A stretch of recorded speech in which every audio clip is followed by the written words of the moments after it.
5 ہم شکل بھائی۔ پرانے وقتوں میں سمندر کے کنارے ایک گاؤں تھا جس میں ایک بوڑھی عورت اپنے 5 بیٹوں کے ساتھ رہا کرتی تھی۔ اس کے 5 بیٹوں کی شکلیں ایک جیسی تھی، جیسے مٹر کے دانوں میں پہچان نہیں ہو سکتی، اس طرح ان کو بھی کوئی پہچان نہیں کر سکتا تھا۔ قدرت نے انہیں مختلف خوبیوں سے نواز رکھا تھا۔ سب سے بڑا بھائی اپنے منہ میں پورے دریا کا پانی بھر سکتا تھا۔ دوسرے بھائی کی گردن پولاد جیسی تھی۔ تیسرے بھائی اپنی ٹانگیں جتنی لمبی کرنی چاہے کر سکتا تھا۔ چوتھے بھائی آگ کی بے پناہ تپش برداشت کر سکتا تھا۔ 5ویں بھائی میں صلاحیت تھی کہ وہ سانس لیے بغیر کئی گھنٹے تک زندہ رہ سکتا تھا۔ بڑا بھائی اکیلا دریا کے کنارے جاتا اور بے شمار مچھلیاں پکڑ کر گھر لاتا، مچھلیاں فروخت کر کے دوسرا سامان لے آتا۔ اس طرح سارے خاندان کا وہی پیٹ پالتا تھا۔ یہ سارے بھائی اپنی یہ خوبیاں کسی کو نہیں بتاتے تھے تاکہ لوگ انہیں عجیب نہ سمجھے۔ سارے گاؤں کے لوگ بڑے بھائی کی خوشامد کرتے کہ وہ ان کے بچوں کو بھی وہ طریقہ بتا دے جس سے وہ اتنی زیادہ مچھلیاں پکڑ لیتا ہے۔ وہ ہمیشہ انہیں یہ راز بتانے سے انکار کر دیتا۔ ایک دن گاؤں والوں کے ضد کے آگے اسے ہتھیار ڈالنا پڑا۔ اس نے گاؤں کے کئی لڑکوں کو ساتھ لیا اور دریا کی طرف چل دیا تاکہ وہ انہیں ڈھیر ساری مچھلیاں پکڑنے کا طریقہ سمجھائیں۔ جب وہ سب دریا کے کنارے پہنچے تو بڑے بھائی نے دریا کا پانی اپنے منہ میں بھر لیا۔ صرف اتنا پانی رہ گیا کہ مچھلیاں تیر کر دور نہ جا سکیں۔ پھر اس نے لڑکوں کو اشارہ کرتے ہوئے بتایا کہ وہ جتنی چاہے مچھلیاں پکڑ لیں۔ لڑکے بھاگ کے دریا میں اتر گئے۔ لڑکوں کو دریا کی تہہ میں بہت خوبصورت رنگوں والے گھونگے بھی دکھائی دیے۔ وہاں بہت سے خوبصورت سیپیاں اور قیمتی پتھر بھی پڑے ہوئے ملے۔ وہ مچھلیوں کی بجائے انہیں اکٹھا کرنے لگے۔ انہوں نے پتھروں سے اپنی جھولیاں بھر لی۔ جب کچھ دیر ہو گئی تو بڑا بھائی پانی کو منہ میں بھرے ہوئے بہت تک گیا۔ اس نے لڑکوں کو اشارہ کیا کہ جلدی دریا کے کنارے واپس آ جائیں، لیکن وہ تو دریا کے اس خزانے کو جمع کرنے میں اتنے مصروف تھے کہ انہوں نے بڑے بھائی کے اشاروں کی طرف کوئی توجہ نہیں دی اور دریا کی سطح پر آگے ہی آگے بڑھتے رہے۔ بڑا بھائی تنگ آ کر زور زور سے ہاتھ ہلانے لگا، لیکن پھر بھی گاؤں کے لڑکوں نے جان بوجھ کر اس کی طرف نہ دیکھا۔ آخر جب بڑے بھائی کو محسوس ہوا کہ وہ اب دریا کا پانی منہ میں نہیں سنبھال سکتا تو اس نے سارا پانی واپس دریا میں ڈیل دیا۔ گاؤں کے سارے لڑکے اپنی لالچ کی وجہ سے دریا میں ڈوب گئے۔ جب بڑا بھائی گھر پہنچا اور ان لڑکوں کے ماں باپ نے اس سے پوچھا کہ ان کے بچوں نے کتنی مچھلیاں پکڑی ہے اور وہ کب گھر آئیں گے، بڑا بھائی بہت افسردہ تھا۔ اس نے پڑوسیوں کو سارا واقعہ سنایا اور انہیں یقین دلانے کی کوشش کی کہ اس افسوسناک واقعے میں اس کا کوئی قصور نہیں ہے۔ اس نے سب کو بتایا کہ کس طرح لڑکوں کی منت کی کہ وہ واپس آ جائیں، لیکن انہوں نے اس کا کہنا نہیں مانا۔ اسے مجبوراً پانی دریا میں دوبارہ ڈالنا پڑا۔ ویسے بھی وہ اتنا پانی کہیں اور نہیں پھینک سکتا تھا، لیکن گاؤں والے بہت غصے میں تھے۔ انہوں نے اس کی بات پر یقین نہیں کیا۔ گاؤں والوں نے اسے پکڑا اور گھسیٹتے ہوئے گاؤں کے مکھیا کے پاس لے گئے۔ مکھیا کو ساری بات بتائی تو اس نے فیصلہ کرتے ہوئے بڑے بھائی سے کہا، تم اپنی ذمہ داری پر لڑکوں کو ساتھ لے کر گئے تھے تو یہ تمہاری ہی ذمہ داری تھی کہ انہیں واپس بھی لاتے، اس لیے سزا کے طور پر کل تمہاری گردن کاٹی جائے گی۔ یہ سن کر بڑے بھائی نے مکھیا سے درخواست کی کہ مرنے سے پہلے وہ ایک دفعہ اپنی بوڑھی ماں سے ملنا چاہتا ہے، تو اس نے اجازت دے دی۔ بڑا بھائی گھر آیا اور آ کر سارا معاملہ بھائیوں کو سنا دیا۔ اس کے چھوٹے بھائی جس کی گردن پولاد کی بنی ہوئی تھی، اس نے کہا، تم اپنی جگہ مجھے جانے دو، کسی کو پتہ نہیں چلے گا تم ہو یا تمہاری جگہ میں ہوں، کیونکہ ہماری شکلیں اتنی ملتی جلتی ہے اور کسی بھی صورت وہ میری گردن نہیں کاٹ سکیں گے۔ اگلے دن چھوٹا بھائی مکھیا کی عدالت میں گیا اور کہنے لگا،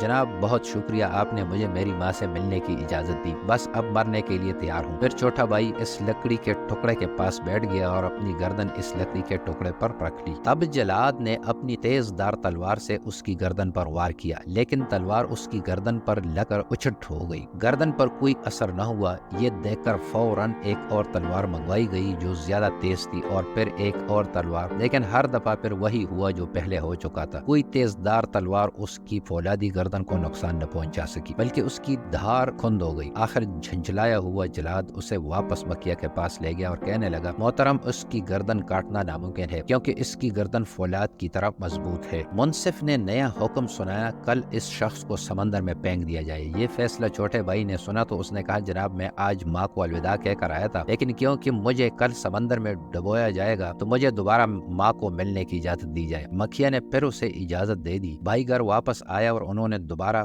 مشورہ کیا۔ یہ سن کر وہ بھائی جو اپنی مرضی سے اپنی ٹانگیں لمبی کر سکتا تھا، اس نے کہا، صبح میں جاؤں گا۔ لہٰذا اگلے دن تیسرا بھائی عدالت میں پہنچا۔ کسی کو بھائیوں کی تبدیلی کا علم نہیں۔ مکھیا کے حکم پر کچھ لوگ اسے کشتی میں بٹھا کر سمندر کے بیچ لے گئے اور اسے سمندر میں پھینک دیا، لیکن ڈوبنے کی بجائے تیسرے بھائی نے اپنی ٹانگیں اتنی لمبی کر لی کہ وہ سمندر کی تہہ کو چھونے لگی۔ اب اس کا سر پانی سے باہر تھا۔ اسے نکال کر پھر کشتی میں بٹھایا اور مزید گہرے سمندر میں لے جایا گیا، لیکن اس کی ٹانگیں سمندر کی گہرائی جتنی لمبی ہوتی گئی۔ اس طرح وہ ڈوب نہیں پایا۔ اسے ایک دفعہ پھر مکیا کے سامنے پیش کیا گیا۔ اس دفعہ مکیا نے حکم دیا کہ اسے ابلتے ہوئے تیل میں پھینک دیا جائے۔ ایک بڑی دیگ میں تیل ڈال کر اسے گرم کیا جانے لگا تو اس نے ایک دفعہ پھر مکیا سے پوچھا کہ کیا وہ اپنی ماں کو مل کر بتا سکتا ہے کہ وہ ابھی زندہ ہے؟ مکیا مان گیا۔ جب اس کے بھائیوں نے منصف کا یہ فیصلہ سنا تو چھوٹے بھائی جسے آگ نقصان نہیں پہنچا سکتی تھی اس نے کہا کہ سزا وہ جھیلے گا۔ پھر جب تیل کڑکنے لگا تو چھوٹے بھائی کو تیل میں پھینک دیا گیا۔ وہ اس بڑی دیگ میں یوں تیرنے لگا جیسے کسی ٹھنڈے پانی کی جھیل میں۔ وہ کہنے لگا آگ آگ اور تیز کرو، یہ تیل تو گرم ہی نہیں ہوا۔ جب جلاد کو یقین ہو گیا کہ آگ اس کا کچھ نہیں بگاڑتی تو وہ اسے دوبارہ مکیا کے پاس لے گئے۔ مکیا نے سارا معاملہ سن کر سارے گاؤں کی پنچایت بلا لی کہ اب کیا کیا جائے۔ تب سے اس نے فیصلہ کیا کہ اس مجرم کو مارنے کا ایک ہی طریقہ بچا ہے کہ اسے زمین میں زندہ گاڑ دیا جائے۔ گاؤں سے باہر ایک جگہ بڑا گڑھا کھودا گیا۔ ایک دفعہ قیدی کو پھر سے ماں سے ملنے کی اجازت دے دی گئی تو اس بھائی کی جگہ پانچویں بھائی نے لے لی جو سانس لیے بغیر زندہ رہ سکتا تھا۔ پھر زمین میں پانچویں بھائی کو گاڑ دیا گیا مگر اسے کوئی فرق نہیں پڑا کیونکہ وہ سانس لیے بغیر زندہ رہ سکتا تھا۔ جب رات کو سارے مطمئن ہو کر اپنے گھر واپس چلے گئے کہ انصاف ہو چکا ہے تو چاروں بھائیوں نے اسے گڑھے سے نکال لیا۔ پھر سب بھائی اپنی ماں کے ساتھ ہنسی خوشی زندگی گزارنے لگے۔